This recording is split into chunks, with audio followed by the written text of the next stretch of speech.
right, let's get into it. Number 9. The Walkaway. The United States logs about 2,000 escape incidents every year. You hear that number and you picture tunnels, cut fences, guards overpowered. Here's what most people don't get. The vast majority of those 2,000 are walkaways. An inmate on a road crew doesn't come back from lunch. A man on work release finishes his shift at a landscaping company and keeps walking. No wall climbed, nothing cut. He just left. Minimum security facilities run on an assumption. Inmates this close to release won't risk throwing away the time they've already done. Some of these places have no fence at all, just a dorm, an unlocked door, and a posted rule that says, "Don't leave." Staff call the ones who walk off vacationers. The protocol when someone doesn't return is a phone call to the listed emergency contact, a note to local police, an entry in a national database. Nobody's scrambling. Nobody's on a radio. It's the most bureaucratic form of escape ever put on paper. Most are picked up within 2 or 3 days, often within a few miles of the facility. They go to family, to a girlfriend's address, to a neighborhood they grew up in. The system already knows where to look. But the assumption creates its own gap. A calm, patient person who keeps moving and doesn't draw attention can disappear for years. The national database carries open walkaway cases going back 20 and 30 years. Some of those people built entire second lives before a federal document application or a routine traffic stop caught up with them. A handful never got caught at all. What made it work? No physical barrier and an institution that assumed everyone inside it would rather stay. Most walkaways are back within a week. A persistent few never came back at all. Every state in the country still runs minimum security facilities with no perimeter fence. The walkaways keep coming. The system trusts you because of where you sleep. There's a different kind of trust built into what you wear. Number 8. The disguise. You're working a checkpoint near the end of your shift. Someone crosses your line of sight in a correctional staff windbreaker, a lanyard with a laminated card clipped to it, moving at the right pace in the right direction. You nod. They pass. You go back to your clipboard. That's the whole escape. Officers see uniforms before they see faces. A lanyard means cleared. A windbreaker means staff. Prison laundries handle officer clothing alongside inmate work clothes, and an inmate on laundry detail has access to the full inventory. A windbreaker that disappears from a cycle doesn't always trigger an immediate count. A laminated card can be made from materials available in most prison craft rooms. The physical components of a disguise are accessible to anyone patient enough to collect them. The window these escapes target most often is shift change. The 5 minutes when one officer is briefing the next, radios being swapped, paperwork moving hands. Nobody fully owns the count for those few minutes. A confident person moving in the right direction during that window doesn't get stopped. They get a nod. Multiple cases from the 1990s through the 2010s involved inmates walking through electronic badge checkpoints dressed as maintenance contractors, carrying work orders, tool bags, lanyards. The hardware sometimes beeps. The officer has to decide whether to hold up someone who looks like they belong. Often, they don't. The badge reader is only as strong as the person willing to act on it. What made it work? Institutional trust in visual signals and the social pressure not to look paranoid. Most are caught within days or weeks. Audits after these escapes find the same thing each time. Uniform inventory wasn't tracked closely enough. It gets fixed at the facility where it happened. Then, another facility loses a windbreaker. Where a uniform gets you through the front door, a sealed container gets you past the gate in a different way entirely. Number 7. The concealed exit. It's a morning in central Louisiana, 2006. A maintenance truck is pulling out of a federal penitentiary. Standard delivery traffic. Inside a mail pallet container on that truck is a man serving a life sentence for murder who has worked his wrists free of metal restraints using a lubricant and is waiting in the dark for the gate to close behind him. He waits. The truck moves through. He's outside. He had escaped from federal custody twice before this. Each time, the method was the same: defeat the restraints, find the cargo gap, stay still long enough. The federal system had placed him at this facility specifically because of his escape history. He escaped from it anyway. About an hour later, a local officer spotted him walking along a road near the facility. The officer had just been radioed about an escaped federal prisoner. He pulled over and started asking questions. The escaped man was calm, friendly.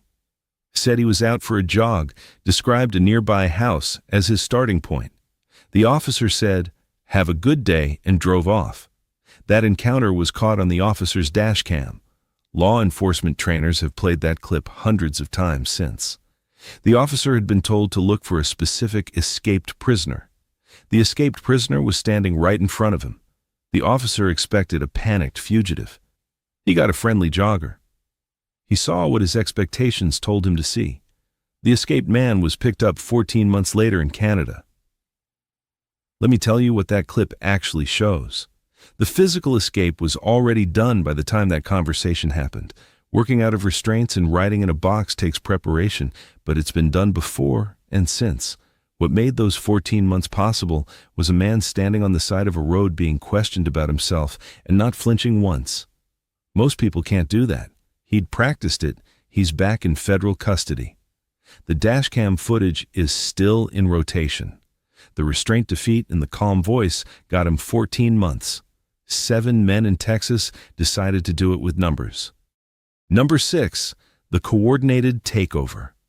It's mid-morning at a maximum security prison in South Texas, December 2000. The maintenance shift is running.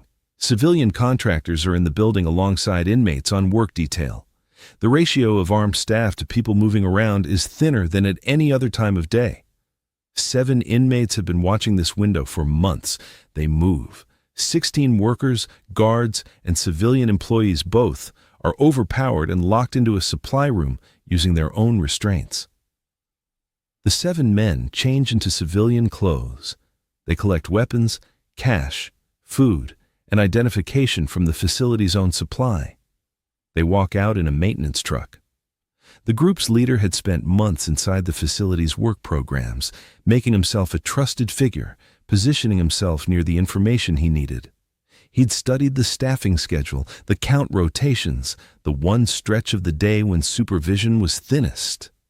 He recruited 6 other men, and they planned with a level of detail most people associate with military operations. The internal discipline was notable. 16 people were held, and none were seriously hurt. The group understood that dead or badly injured guards inside the facility would bring an immediate, overwhelming response from outside. They were thinking further ahead than that. Outside was different. They robbed stores across Texas for 40 days, living out of motels and an RV. On Christmas Eve, they hit a sporting goods store near Dallas and shot and killed a police officer. That killing put them on national television. A tip placed them at an RV park in Colorado in January 2001. When police arrived, one of the 7 took his own life. The other 6 were returned to Texas and sentenced to death. What made it work? Months of observation, a maintenance shift window the facility had never thought to protect differently, and operational discipline. The gap between maximum security classification and actual supervision during scheduled maintenance was the door they walked through. The group used numbers and months of planning. The escape below this one used 1 man, a few weeks of observation, and something he carved in his cell. Number 5, the wooden gun, March 3, 1934, Crown Point, Indiana. A county jail the governor had publicly called escape-proof when John Dillinger arrived. His arrival had been treated as a spectacle.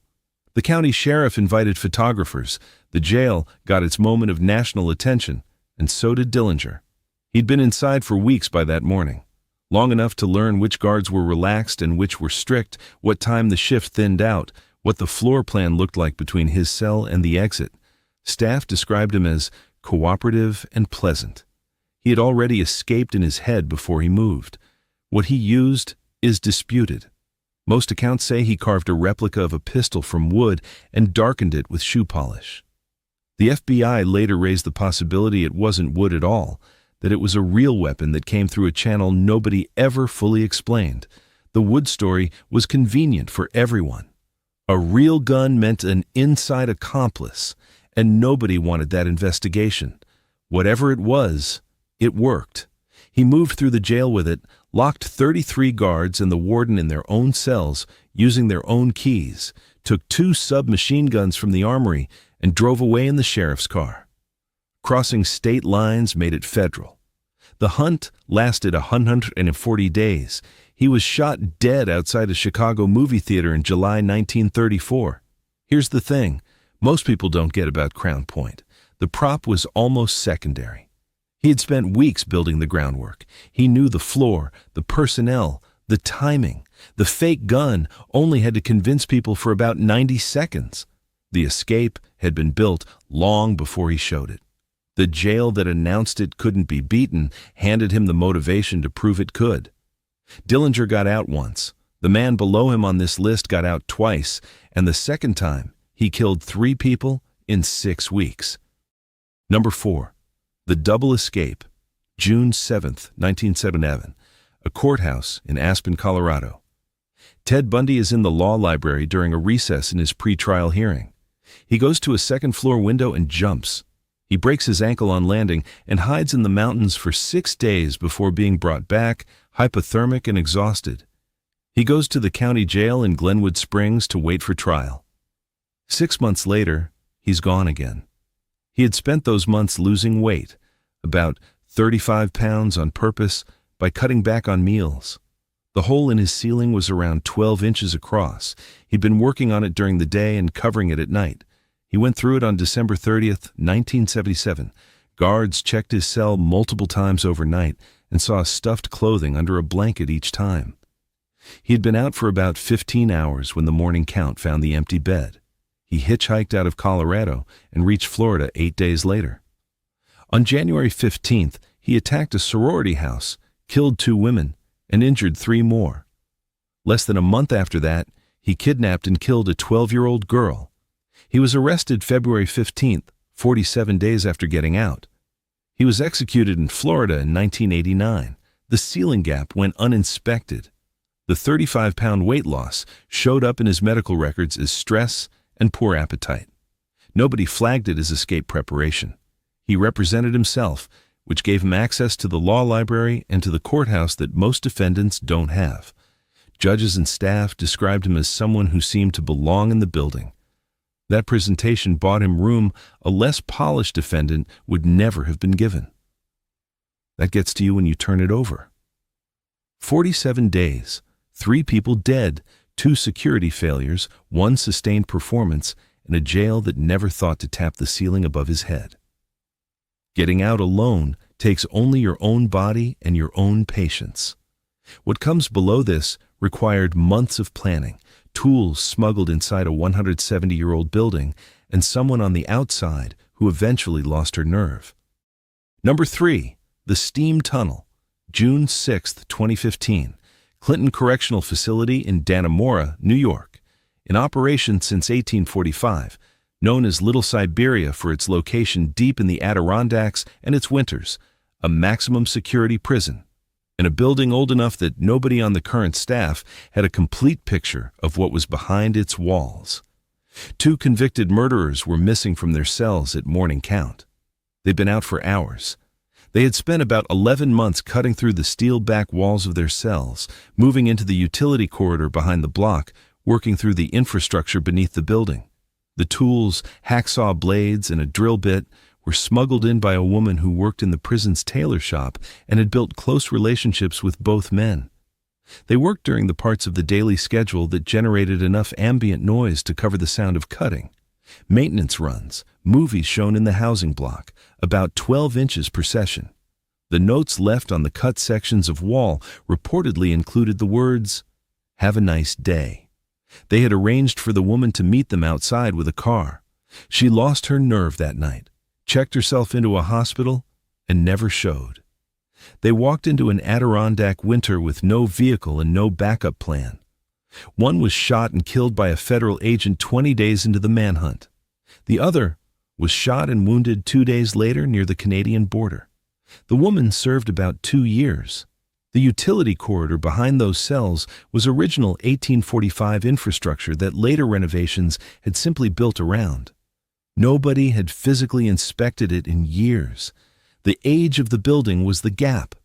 Nobody thought to check what was behind those walls because nobody ever had needed to. What made it work? Patience, schedule knowledge, smuggled tools, and a 170-year-old blind spot nobody on the current staff knew was there. Hacksaw blades and patience got through one wall.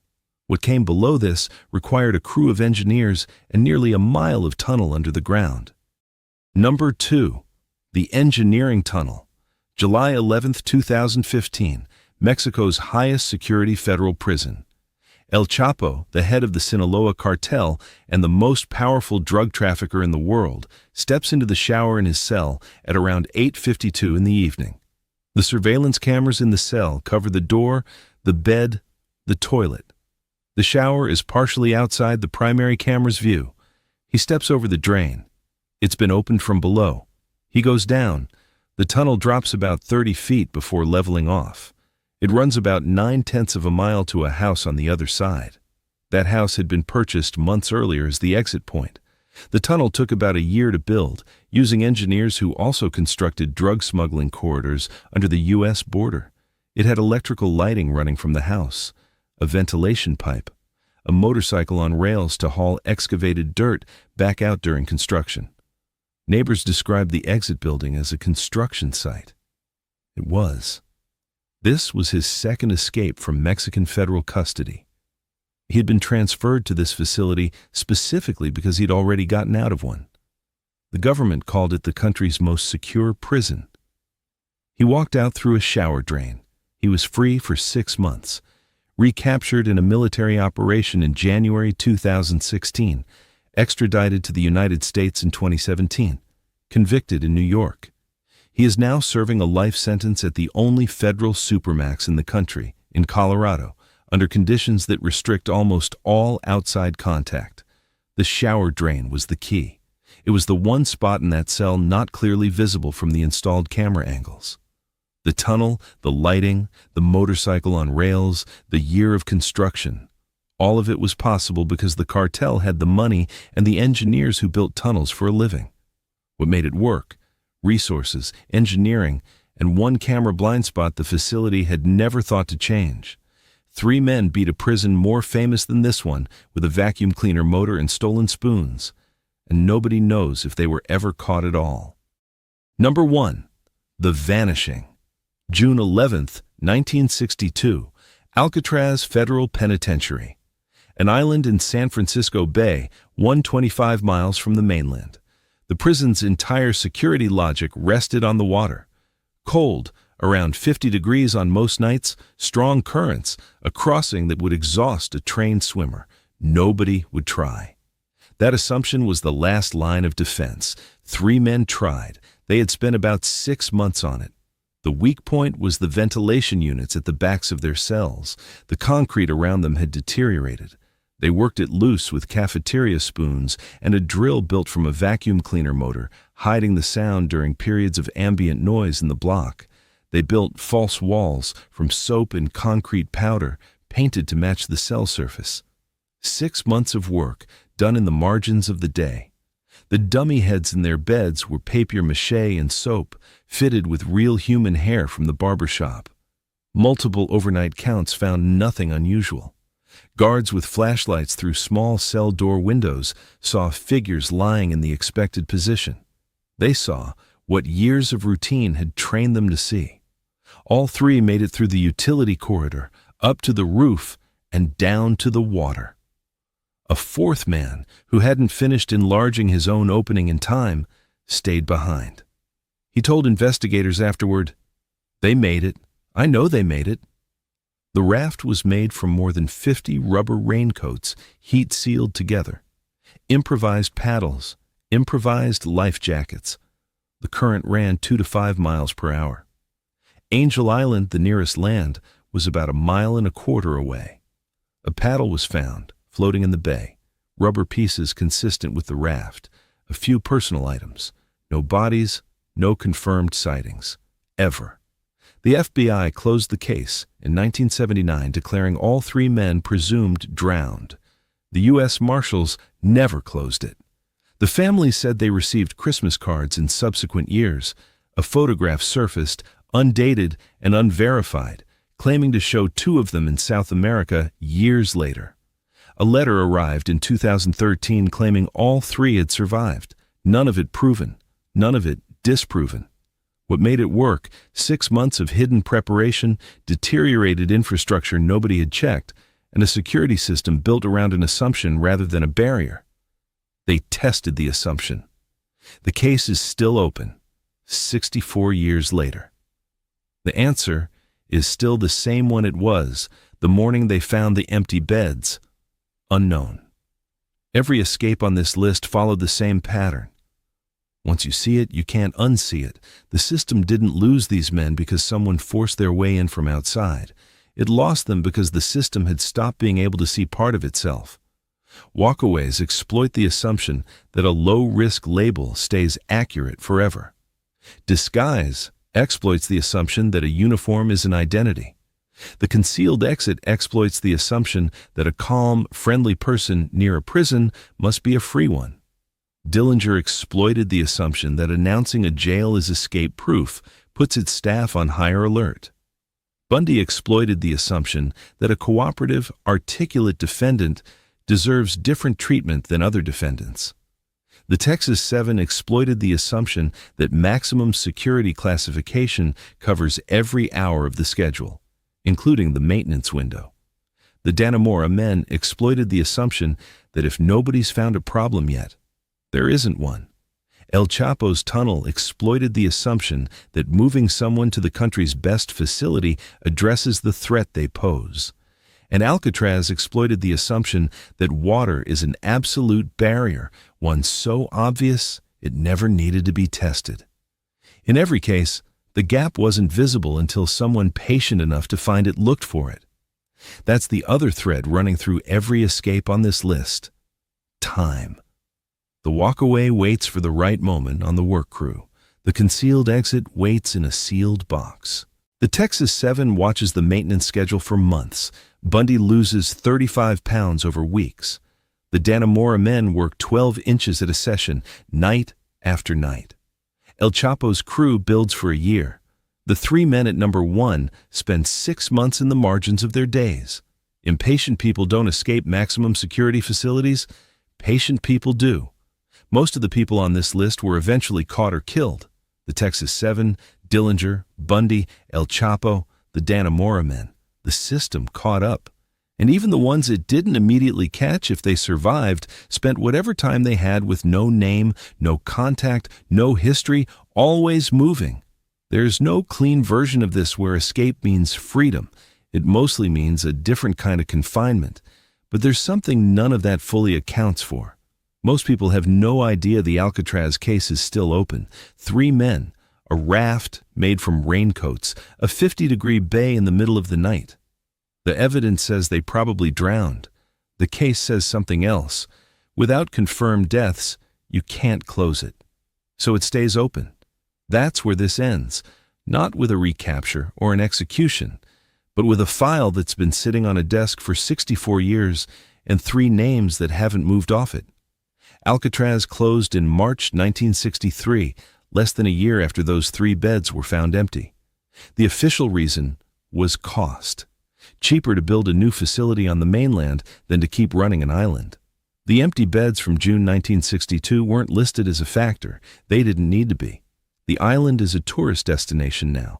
You can take a ferry out, walk the cell block, stand in one of those cells, and look at the back wall. The hole is patched. The raft is gone. Wherever those men ended up, they've been there for 64 years. You watched all 9 of these. Most people land on 1 or 2 entries and move on.